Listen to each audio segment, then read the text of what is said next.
नमस्कार साथियों, मैं कमलेश जांगीड़ आप सभी का आपके अपने YouTube चैनल इंटेलेक्चुअल में स्वागत करता हूं। तो कैसे आप सभी? उम्मीद करता हूं कि आप सभी स्वस्थ होंगे। दोस्तों, जैसा कि आप सभी ने अभी तक हमारी जो नियमित कक्षाएं वो ली हैं और हम पहला अध्याय है आज उसका अंतिम जो चरण है उसे पूरा करेंगे। कल हमने कुछ चीजें पढ़ी थी, जैसे 16 संस्कारों के बारे में हमने जानकारी हासिल की थी कि 16 संस्कार कौन कौन से होते हैं। इसके अलावा महाजनपद काल के जो वैदिक सभ्यता थी उसके बारे में भी हमने क्या किया था, जाना था, और कुछ बातें पुरुषार्थ के बारे में हमने जानी थी। इसके अलावा हमने जानकारी हासिल की थी आश्रमों के बारे में।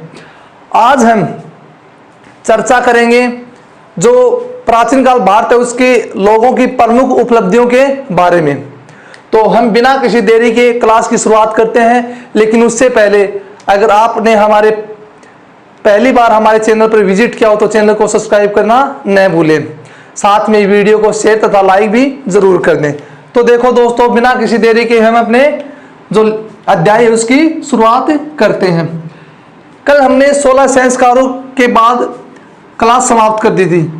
देखो, 16 संस्कारों के अलावा हमारी जो भारतीय सभ्यता है उसमें 3 ऋणों की भी व्यवस्था की गई है तथा 5 यज्ञों की भी क्या की गई है, व्यवस्था की गई है।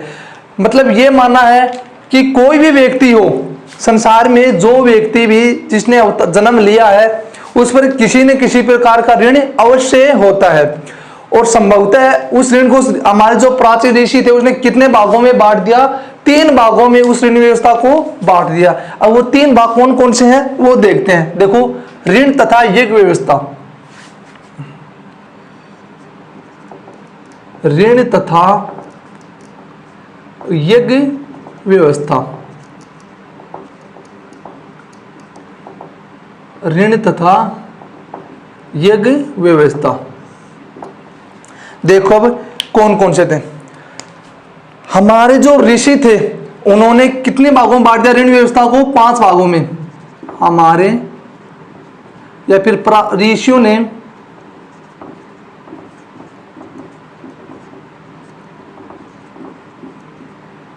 ऋण 3 प्रकार के बताएं। 3 प्रकार के ऋण, 3 प्रकार के ऋण तथा 5 प्रकार के यज्ञों का वर्णन किया है। 5 प्रकार के यज्ञों का वर्णन किया है।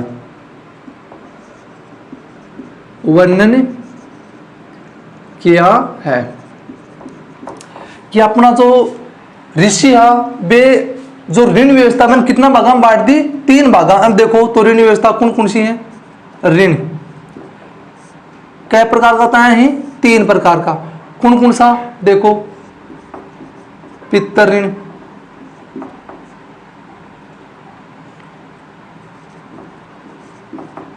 ऋषि ऋण, और तीसरा होता है देव ऋण। पितर ऋण, ऋषि ऋण और देव ऋण, इन 3 प्रकार के ऋणों का क्या किया है? वर्णन किया है। ये वापस देखा कि पितर ऋण, ऋषि ऋण और देव ऋण के क्यों। देखो, पितर ऋण के बारे में क्या बताया गया है कि कोई भी व्यक्ति संतान की उत्पत्ति कर या संतान को जन्म देकर वो पितर ऋण से क्या हो सकता है? मुक्त हो सकता है। यानी जो भी व्यक्ति संसार में आता है अगर उसने अपनी पीढ़ी को आगे बढ़ा दिया है, फिर किसी भी संतान को जन्म दे दिया तो वो पितर ऋण से क्या हो सकता है? मुक्त हो सकता है। तो देखो, पितर ऋण क्या है? संतान उत्पत्ति, संतान की उत्पत्ति करके क्या हो सकता है? वो पितर ऋण से मुक्त हो सकता है। संतान की उत्पत्ति करके पितर ऋण से मुक्त हो सकता है, मुक्त हो सकता है। ये किसके बारे में बता दिया गया? पितृ ऋण के बारे में कि जो व्यक्ति पिता बन गया तो उन्होंने क्या कर दिया, अपना ऋण है वो उतार दिया। ठीक है। ऋषि ऋण, देखो इसके बारे में क्या है कि ऋषियों के द्वारा जो ज्ञान प्राप्त होता है उस ज्ञान को अन्य लोगों में बांटकर उस ज्ञान का प्रचार प्रसार करके क्या उतार सकते हैं, ऋषियों का ऋण उतार सकते हैं। तो देखो ऋषियों से प्राप्त ज्ञान को, ऋषियों से प्राप्त ज्ञान का प्रसार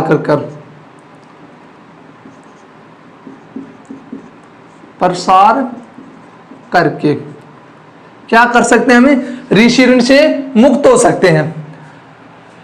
देव ऋण, देखो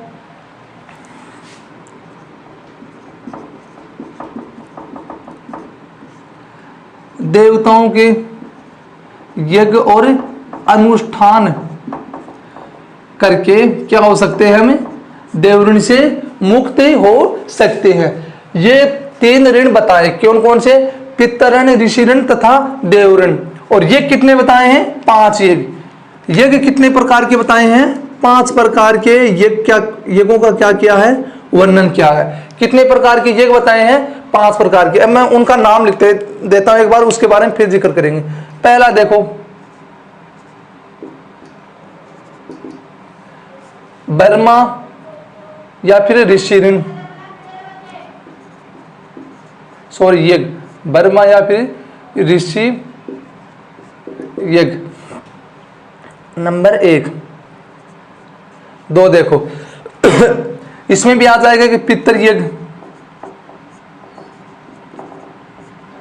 क्या आ जाएगा, एक बर्मा पितृ, एक इसमें भी आ जाएगा देव यज्ञ, देव यज्ञ 3 हो गए। चौथा आ जाएगा भूत यज्ञ और अंतिम आ जाएगा नृ यज्ञ। क्या आ जाएगा, नृ यज्ञ, नृ यज्ञ। ये 5 प्रकार के क्या बताए हैं, यज्ञ बताए हैं। कौन कौन से, बर्मा या फिर ऋषि यज्ञ, पितृ यज्ञ, देव यज्ञ, भूत यज्ञ या फिर नृ यज्ञ। इन 5 प्रकार के यज्ञों का क्या किया गया, हमारे प्राचीन ऋषियों द्वारा वर्णन किया गया है। जैसे देखो पितृ ऋण होता था, पितृ ऋण क्या था कि संतान की उत्पत्ति करके क्या हो सकते थे, पितृ ऋण से मुक्त हो सकते थे। उसी प्रकार देव यज्ञ के बारे में क्या है कि जो ऋषि थे उनके विचारों का पालन करके क्या कर सकते थे, हमें बर्मा या फिर ऋषि यज्ञ का व्याख्यान कर सकते थे या फिर उनका पालन कर सकते थे, उनकी स्तुति थी वो चारों तरफ ही फैला सकते थे। या फिर इसका शाब्दिक अर्थ क्या होता है, ये मान लो आप कि जो ऋषि अपन ज्ञान देता वो ज्ञान को पालन कर लेता, वही क्यों अपनी तरफ से ऋषि या फिर बर्मा यज्ञ हो। तो देखो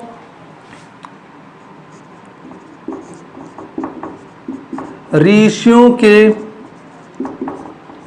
ज्ञान का पालन करना, ऋषियों के ज्ञान का क्या करना, पालन करना। क्या था, बर्मा या फिर ऋषि यज्ञ।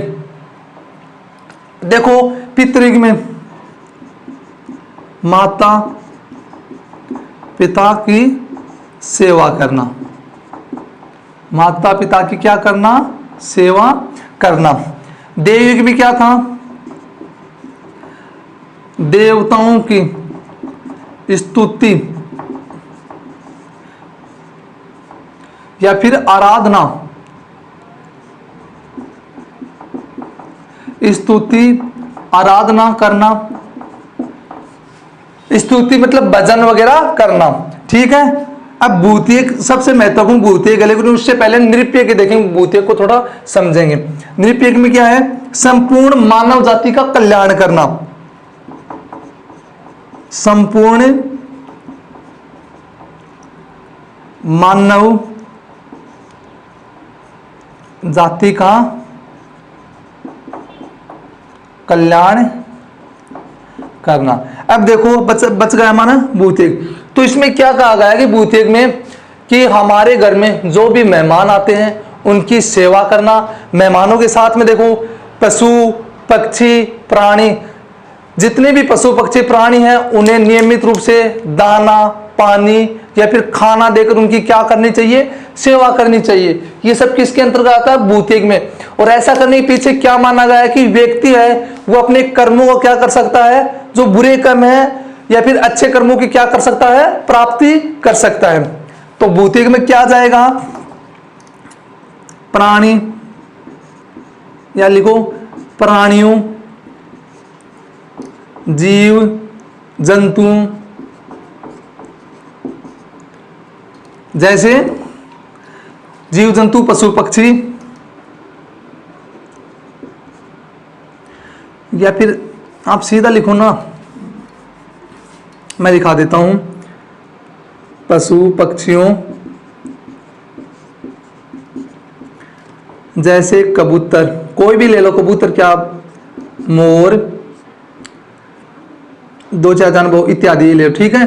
पशु पक्षियों, पशुओं जैसे गाय,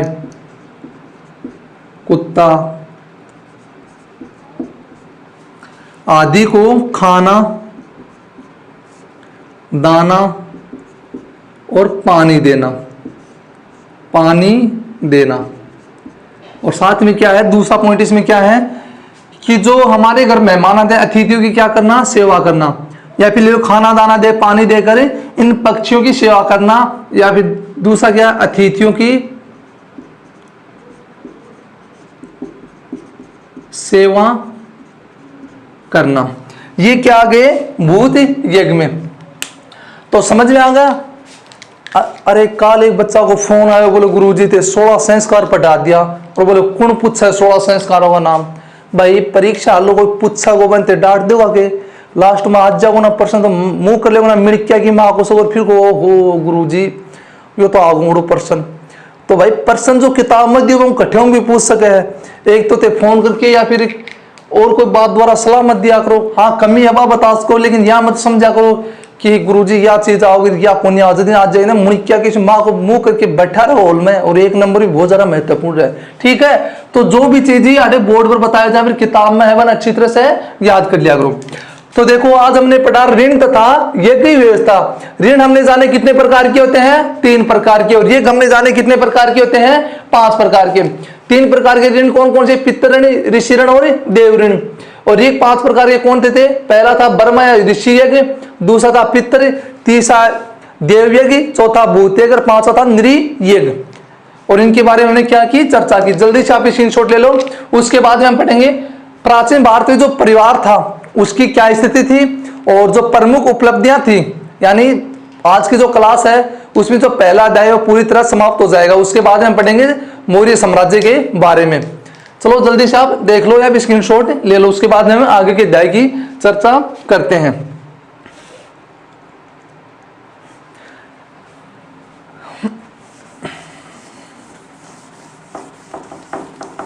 अब जानेंगे वैदिक सभ्यता में परिवार के बारे में कि परिवार व्यवस्था कैसी थी और स्त्रियों की स्थिति भी कैसी थी।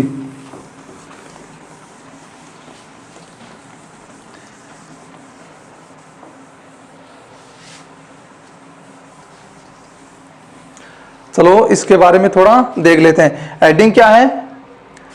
परिवार व्यवस्था तथा स्त्रियों की स्थिति। देखो वैदिक काल की बात करें, परिवार व्यवस्था तथा स्त्रियों की स्थिति, स्त्रियों की स्थिति, स्त्रियों की स्थिति, परिवार व्यवस्था था स्त्रियों की स्थिति, स्थिति गलत लिख दिया। चलो अब हम जानते हैं परिवार के बारे में। देखो वैदिक काल में या फिर पहले जो परिवार होते थे वो सामूहिक रूप से संयुक्त परिवार होते थे। मतलब उनमें माता पिता के अलावा दादा दादी काका या उसको ताऊ भी बोल सकते हैं, चाचा और उनके बच्चे, मतलब जो परिवार था वो संयुक्त रूप से क्या बोल सकते हैं, हमें बहुत बड़ा होता था। जो परिवार था वो क्या होता था? संयुक्त परिवार होता था। संयुक्त का मतलब सीधी है, उसमें 3 या फिर 4 पीढ़ी क्या करती होंगी? निवास करती होंगी। आज का जो परिवार होता है वो क्या होता है, एकल परिवार। तो वर्तमान में जो परिवार प्रणाली वो क्या है, एकल परिवार है। क्यों है एकल परिवार? हम देखो माता पिता और उनके संतान के अलावा मतलब कोई नहीं रहता परिवार में, ठीक है। या फिर हो सकता है किसी परिवार में दादा या फिर दादी निवास करते हों, लेकिन जो पहले परिवार होते थे वो संयुक्त रूप से बहुत बड़े होते थे। यही कारण था कि बच्चों को अच्छे संस्कार मिलते थे और बहुत सी बातें बच्चों को जो अलग बताई जाती थी। लेकिन वर्तमान में जो बच्चे इन सब परिस्थितियों से क्या है, दूर है। उन्हें ये नहीं पता कि संयुक्त परिवार होता क्या। अगर किसी से पूछ लो आप संयुक्त परिवार क्या है, तो वो 5 मिनट सोचने में लगा देंगे कि संयुक्त परिवार मतलब अटपटा सा नाम है, होता क्या है। परिवार तो ठीक है, लेकिन संयुक्त परिवार क्या होता है, ठीक है। दूसरी बात देखो, परिवार शब्द के लिए कुटुंब शब्द का क्या किया गया, प्रयोग किया गया। किस शब्द का प्रयोग किया गया है, कुटुंब शब्द का क्या किया गया है, प्रयोग किया गया। हम साथ में समझ भी लेते हैं, लिख भी लेते हैं। देखो पहली बार तो देखो परिवार व्यवस्था के बारे में और स्थिति दोनों साथ में जान लेते हैं। परिवार के लिए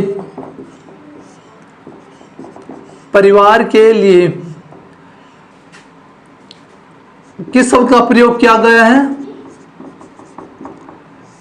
कुटुंब शब्द का क्या किया गया है, प्रयोग किया गया। किस शब्द का प्रयोग किया गया परिवार के लिए, कुटुंब शब्द का क्या किया गया है, प्रयोग किया गया। शब्द का प्रयोग किया गया है। परिवार के लिए क्या किया गया है, कुटुंब शब्द का प्रयोग किया गया है। और देखो परिवार में देखो एक ही परिवार में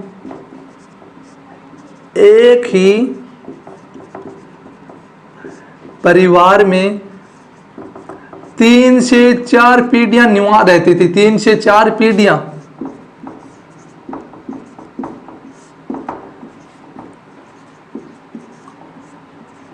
रहती थी, जिन्हें वर्तमान में क्या बोल सकते हैं, संयुक्त परिवार बोल सकते हैं।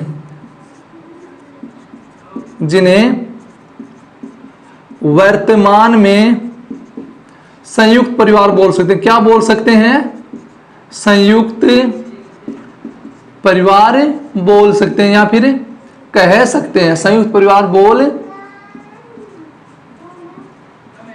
सकते हैं। मतलब परिवार के लिए किस शब्द का प्रयोग हुआ, कुटुंब शब्द का क्या हुआ, प्रयोग हुआ। कुटुंब देखो सुना ना, कुटुंब का अर्थ होता परिवार, या फिर एक और भी आता था कि संपूर्ण पृथ्वी हमारा क्या है, एक परिवार है या फिर एक कुटुंब है। अब देखो एक बात और जाने परिवार के बारे में, कि जो परिवार होता था वो पितृ सत्तात्मक होता था। क्या होता था, जो परिवार होता था या फिर परिवार का मुखिया पिता होता था, मुखिया पिता होता था। अर्थात इसे ये भी लिख सकते हो, जो परिवार था वो पितृ सत्तात्मक था। क्या था, पितृ सत्तात्मक था।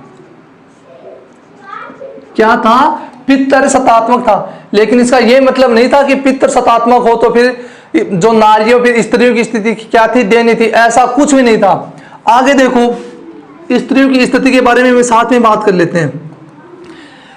पितृ सत्तात्मक होने के बाद कहने को मतलब ये हो कि जो व्यक्ति मुख्य व्यक्ति होता, आदमी होता, लेकिन वन को प्रभुत्व स्थापित होने के बाद भी स्त्रियां शायद कोई भी भेदभाव को नहीं करे हो जाता। तो देखो बेटा तथा बेटी में या पुत्र तथा पुत्री कर लो आप, पुत्र तथा पुत्री में किसी भी प्रकार का भेदभाव नहीं किया जाता था। किसी भी प्रकार का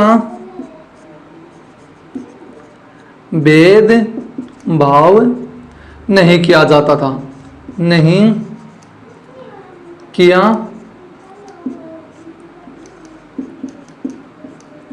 जाता था। उन्हें समान रूप से शिक्षा दी जाती थी। स्त्रियों को यज्ञ में बैठने की भी क्या थी, अनुमति थी, ठीक है। समान रूप से शिक्षा दी जाती थी। जो भी व्यवस्था, जैसे पुत्र को शिक्षा दी जाती वैसे स्त्री को, मतलब जो बेटी होती उनको शिक्षा दी जाती। और साथ में जो अन्य शस्त्र अस्त्र की ज्ञान है वो भी पुत्र की बात, पुत्री को भी समान रूप से दिया जाता, ठीक है। एक बात और लिखो कि स्त्रियों को यज्ञ में बैठने की भी अनुमति थी। स्त्रियों को यज्ञों में या फिर यज्ञ में बैठने की भी क्या थी, भी अनुमति थी। तो इस प्रकार हम कह सकते हैं कि जो वैदिक काल में थे वो स्त्रियों की स्थिति क्या थी, काफी अच्छी थी। तो क्या थी, स्त्रियों की जो स्थिति थी वो क्या थी, काफी अच्छी थी। क्या थी, बहुत ज्यादा अच्छी थी। ये हो गए परिवार के बारे में बात।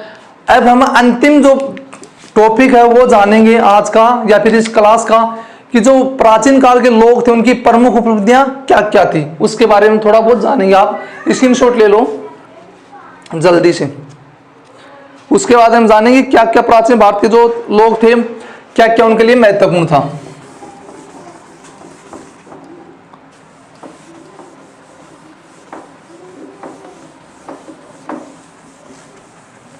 देखो थोड़ा बहुत इसके बारे में जिक्र कर लेते हैं, फिर इसके बारे में लिखेंगे।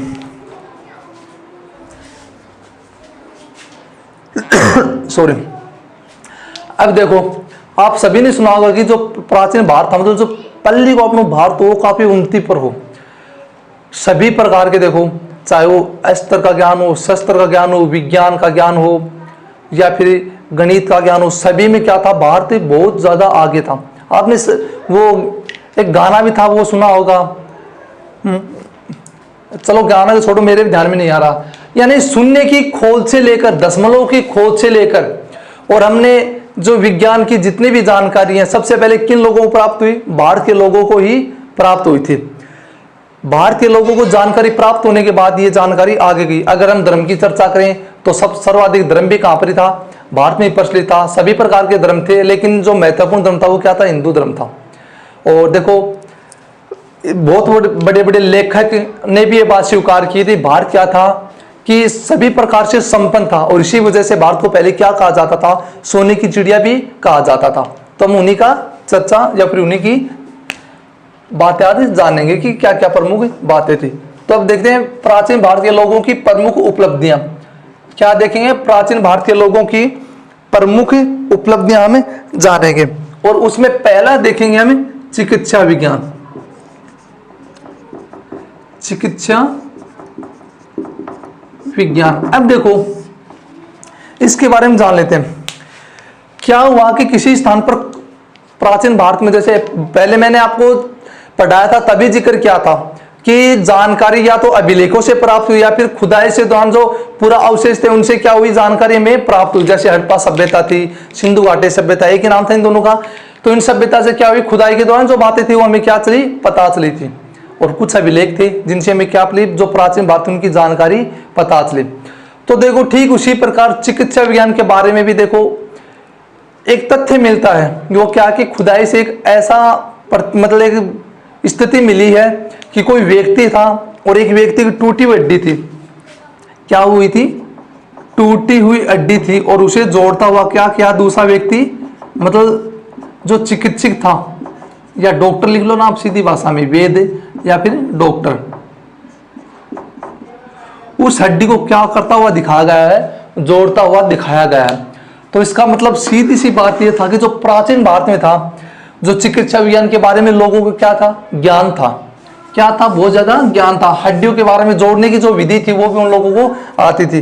तो देखो पहली लाइन हम क्या लिखते हैं कि ऋग्वेद में, ये बात कहां से मालूम हुई, ऋग्वेद में एक वेद या फिर चिकित्सक भी कर लो आप,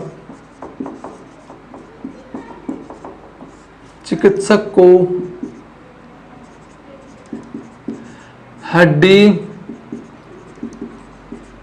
जोड़ने वाला बताया गया है। हड्डी जोड़ने वाला बताया गया है।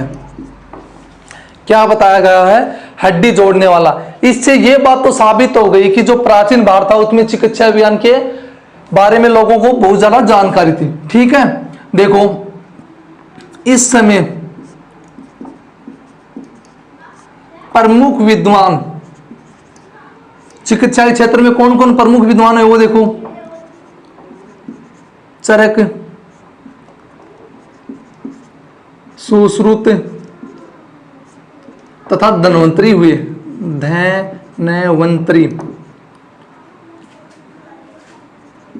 धन्वंतरी हुए। ये क्या थे? प्रमुख विद्वान थे।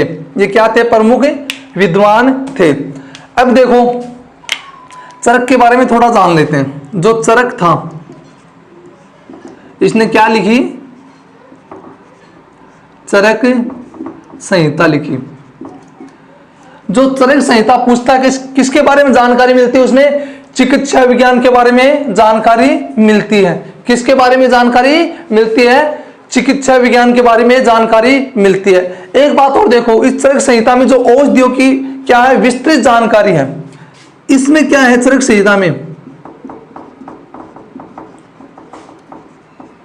औषधियों के बारे में विस्तृत रूप से क्या है? जानकारी है। विस्तृत रूप से जानकारी है। किसमें है विस्तृत रूप से जानकारी? चरक संहिता में क्या है? विस्तृत रूप से जानकारी है। ठीक है। अब देखो सुश्रुत। सुश्रुत ने शल्य चिकित्सा के बारे में बताया। शल्य चिकित्सा के बारे में बताया। शल्य चिकित्सा क्या होता है? जैसे खुदाई के दौरान पहले की वो क्या मिली थी? खोपड़ी मिली थी। कौन सी सभ्यता वो ध्यान बताऊंगा आप लोगों को, अभी ध्यान में। तो उस पर देखो ऐसे ऐसे थोड़े से, जैसे में कोई वस्तु और उसको थोड़ी से ऐसे टांसते हैं ना, राम भाषा में बोला पर टचाई करा कील है गए हिसाब से देखो टक टक टक करके करा टचाई करा। तो ऐ हिसाब से खोपड़ी है में देखो खोपड़ी मिली है में यह कोई रोग और रोग को इलाज के करे हुए है कि थोड़ी से और कील वगैरह से लेके और बन ठोके को है और वैसा निशान मिले हैं। यह क्यों है? कि शल्य चिकित्सा हुआ है। ठीक है। तो सुश्रुत ने कौन सी लिखी पुस्तक? शल्य चिकित्सा। कौन सी? सुश्रुत। कौन सी पुस्तक लिखी थी? शल्य चिकित्सा।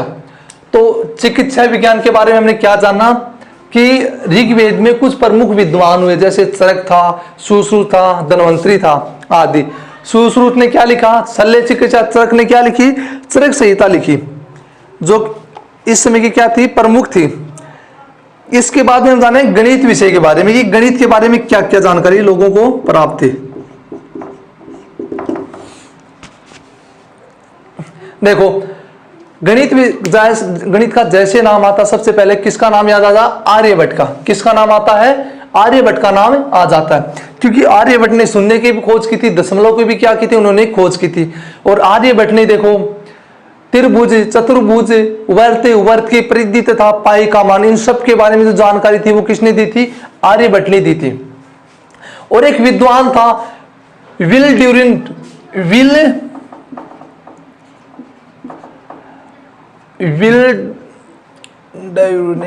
ये नाम है, एक बार कंफर्म कर लेता हूं। हाँ यही है, विल देख लो, विल ड्यूरेंट है, ड्यूरेंट। इस विल ने क्या कहा कि सभी देशों में से, जितने भी देशों में, भारत एकमात्र ऐसा देश था जो सभी संख्याओं को 10 अंकों में क्या कर सकता था? विभाजित कर सकता था। क्या कर सकता था? 10 अंकों में विभाजित कर सकता था, या फिर जितनी भी संख्या होती थी उसे 10 अंकों में लाने का श्रेय, जो अर्थात इकाई और दहाई है, वो सर्वप्रथम किसने बताई थी? भारत के लोगों ने ही बताई थी। यानी जितनी भी संख्या है उन संख्याओं को 10 अंकों में लाने का श्रेय भी किसको है? भारत के है। ये किसने? ये व्यक्ति एक प्रसिद्ध इतिहासकार था, विल ने। ये बात क्या बताई है? विल ने बताई है। किसके बारे में? भारत के बारे में। तो लिखो, पहली बात ये लिखो, विल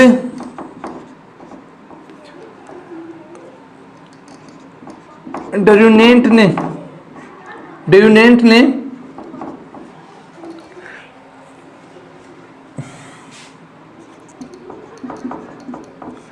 बताया कि सभी संख्याओं के आप ऐसा लिखो, सभी संख्याओं को केवल 10 अंकों में, सभी संख्याओं को केवल 10 अंकों में, केवल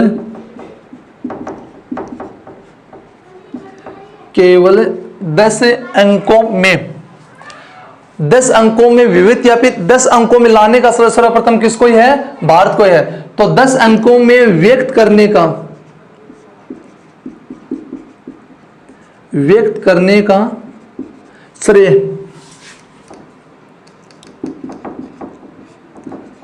भारत के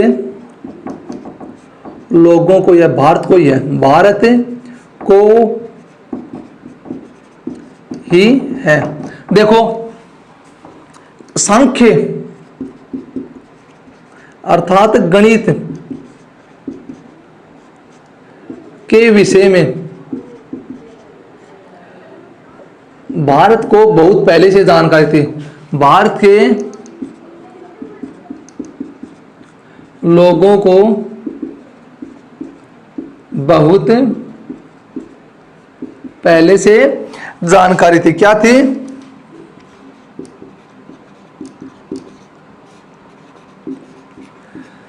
क्या थी? जानकारी थी। भारत के लोगों को गणित के विषय में पहले से क्या थी? जानकारी थी। जैसे इसके बारे में लिखवा गए, आर्यभट्ट एक प्रसिद्ध क्या थे? गणितज्ञ थे। तो लिखो, आर्यभट्ट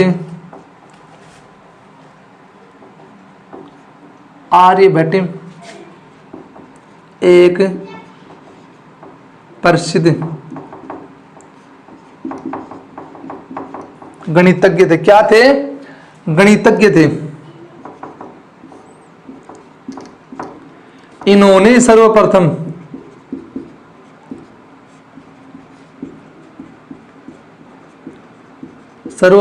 क्या किया? तो लिखो आप, त्रिभुज, चतुर्भुज,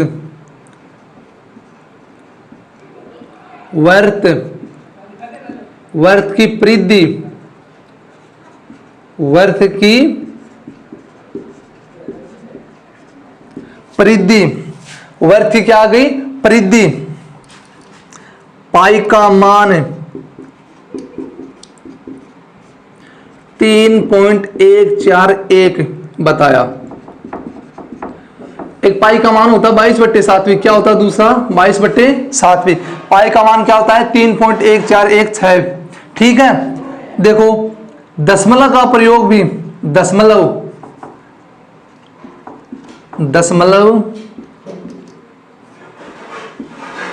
का प्रयोग भी सर्वप्रथम भारतीय लोगों ने किया, सर्वप्रथम भारतीयों ने किया, ने ही किया। तो देखो कितनी उन्नति की बात है। मतलब दशमलव से लेकर हर छोटी से छोटी चीज के बारे में सबसे पहले किन लोगों को पता था? भारतीय लोगों को ही पता था। चलो आप लिख लो। उसके बाद में हमें 2-4 बातें और जानेंगे। इसके बाद हम जानेंगे खगोल और ज्योतिष विज्ञान के बारे में और भौतिक रसायन विज्ञान के बारे में। फिर आज का हमारा जो अध्याय था वो समाप्त हो जाएगा। एक बात और थी, वो देख लो। एक व्यक्ति और आया था, भास्कराचार्य। कौन था? भास्कराचार्य। चलो मैं मिटा देता हूं एक बार ये वाला ऊपर की जो बात है।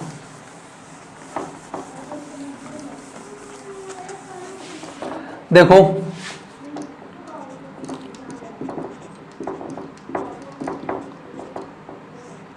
इन्होंने 2 प्रमुख प्रसिद्ध पुस्तकें लिखी। एक का नाम है लीलावती और दूसरे का नाम है सिद्धांत शिरोमणि। लीलावती और दूसरी क्या? सिद्धांत शिरोमणि। सिद्धांत शिरोमणि किससे संबंधित है? इनका संबंध वो लिख लो, अंकगणित,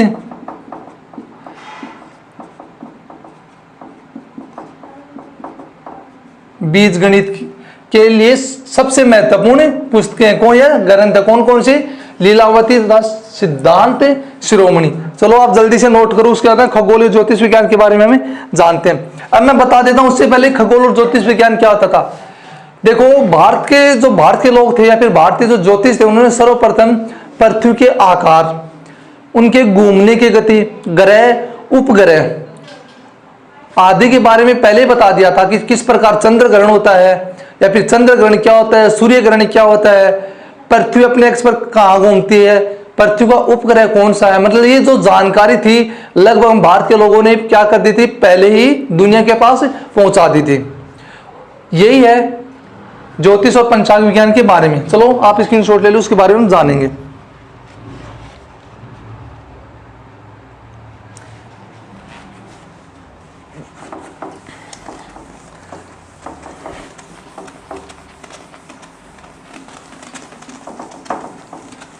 तो पंचांग और ज्योतिष विज्ञान हेडिंग लगाओ आप लोग।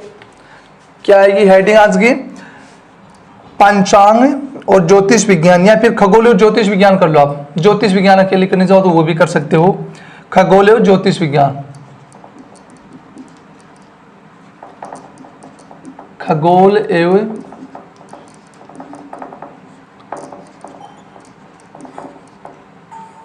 ज्योतिष विज्ञान।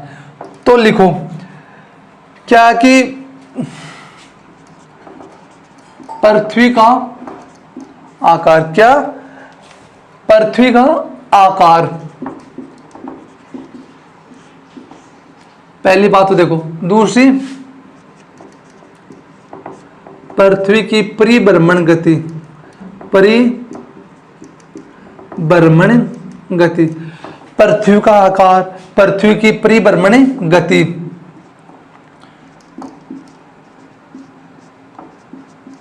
सूर्य ग्रहण, चंद्र ग्रहण, पृथ्वी का आकार, सूर्य ग्रहण, चंद्र ग्रहण आदि की जानकारी सर्वप्रथम कहाँ के ज्योतिष ने दी थी, भारत के जो ज्योतिष थे उन्होंने ही दी थी। और दूसरी देखो एक प्रसिद्ध चीज क्या है कि आर्यभट्ट, क्या आर्यभट्ट था, उन्होंने सर्वप्रथम क्या बताया था कि उन्होंने सर्वप्रथम पृथ्वी का सिद्धांत क्या था, प्रतिपादित या पृथ्वी का सिद्धांत दिया था। किसका, पृथ्वी के सिद्धांत का प्रतिपादन किया था या फिर सिद्धांत दिया, पृथ्वी का सिद्धांत दिया था, सिद्धांत दिया। किसने दिया, सर्वप्रथम आर्यभट्ट ने। हमने क्या जाना कि पृथ्वी का आकार, पृथ्वी की परिभ्रमण गति, सूर्य ग्रहण, चंद्र ग्रहण, जो भी घटनाएं इनकी जानकारी सर्वप्रथम कहां के लोगों ने दी थी, भारत के लोगों ने ही दी थी। और आर्यभट्ट ने सर्वप्रथम क्या किया था, जो पृथ्वी का सिद्धांत है वो क्या किया था, दिया था। ठीक है, नोट करो आप इन चीजों को। और अब देखेंगे हम भौतिक और रासायनिक विज्ञान। देखो पदार्थ के बारे में सबसे पहले पदार्थ की गति है या फिर पदार्थ के वजन के बारे में, और पदार्थ की जितनी भी बातें होती है वो सबसे पहले कहाँ के लोगों ने दी, भारत के लोगों ने। और इसके अलावा एक प्रसिद्ध व्यक्ति हुआ था कणाद, उसने वो वैश्विक दर्शन के प्रणेता माने जाते हैं। कौन, कणाद। किसके प्रणेता माने जाते हैं, वैश्विक दर्शन के प्रणेता माने जाते हैं। तो चलो उनके बारे में दो चार बातें नोट कर लो। रजिस्टर कहाँ गया, भौतिक एवं रासायन विज्ञान लिखो, भौतिक एवं रासायन विज्ञान, भौतिक और रासायन विज्ञान, भौतिक तथा रसायन विज्ञान, भौतिक तथा रसायन। तो लिखो कणाद ऋषि,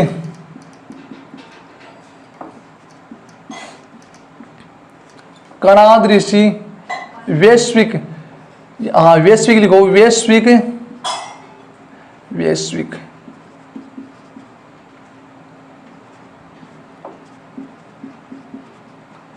दर्शन के प्रणेता, और साथ में एक अणु का सिद्धांत भी दिया था। क्या दिया था, साथ में अणु का सिद्धांत भी दिया था, तो वो भी साथ में लिख लो। वैश्विक दर्शन के प्रणेता और तथा अणु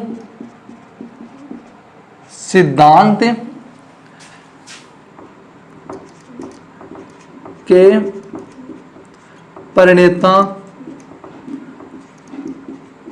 माने जाते हैं। किस किस के? वैश्विक दर्शन सिद्धांत और जो अणु सिद्धांत था उसके प्रणेता कौन माने जाते हैं? कणाद माने जाते हैं। और कणाद ने देखो पदार्थ के संगठन, तत्व और अणु का क्या दिया था? सिद्धांत दिया था। कणाद ने क्या दिया था? कणाद ने ही पदार्थ के संगठन, कणाद ने क्या दिया था? पदार्थ के संगठन और अणुओं का संयोजन तथा अणुओं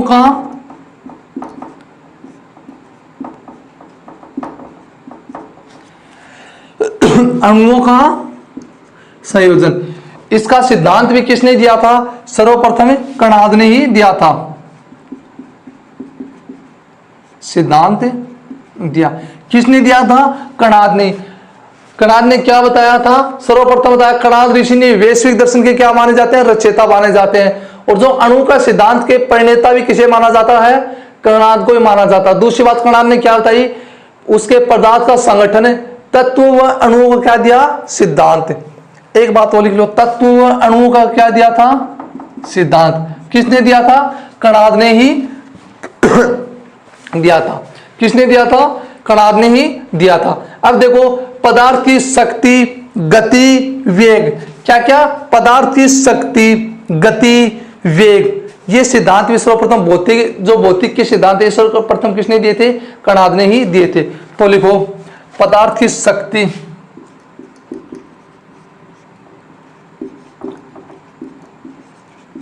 पदार्थ की शक्ति, वेग, पदार्थ की शक्ति आ गई, वेग आ गया, और गति, क्या बच गई?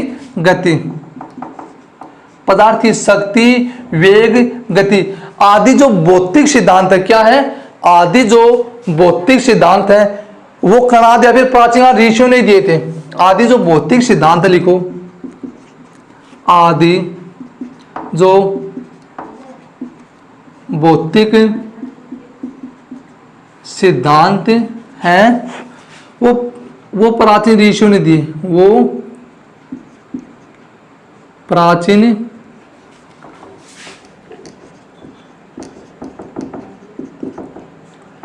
ऋषियों ने दिए थे। अब एक अंतिम बात और देख लो, समझने के लिए कुछ नहीं है। धार्मिक सिद्धांत, धार्मिक सिद्धांत देखो पहले बहुत से धर्मों के लोग भारत में क्या हुए? अपने धर्म का प्रचार प्रसार करने के लिए आए, लेकिन वो यहीं कर होकर रह गए। और इसी के चलते हुए उन्होंने अनेक मंदिर, मठ, विहार, स्तूप आदि का क्या किया? निर्माण किया। यही बात हमें देखनी है। देखो प्रमुख क्या? देखो जैन धर्म और बौद्ध धर्म। बौद्ध धर्म के प्रचार प्रसार हेतु कुछ विद्वान, प्रचार हेतु जो विद्वान भारत में आए, उन्होंने यहाँ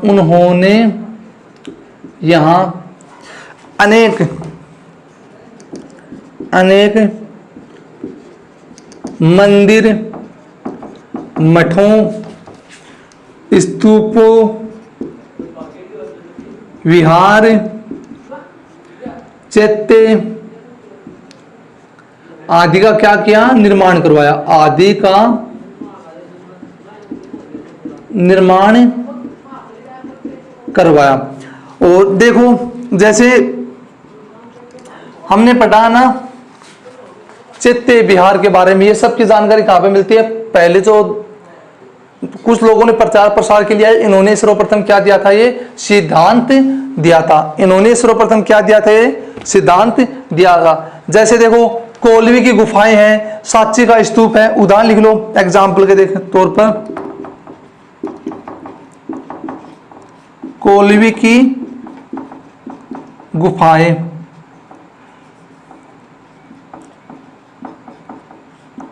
या फिर सांची का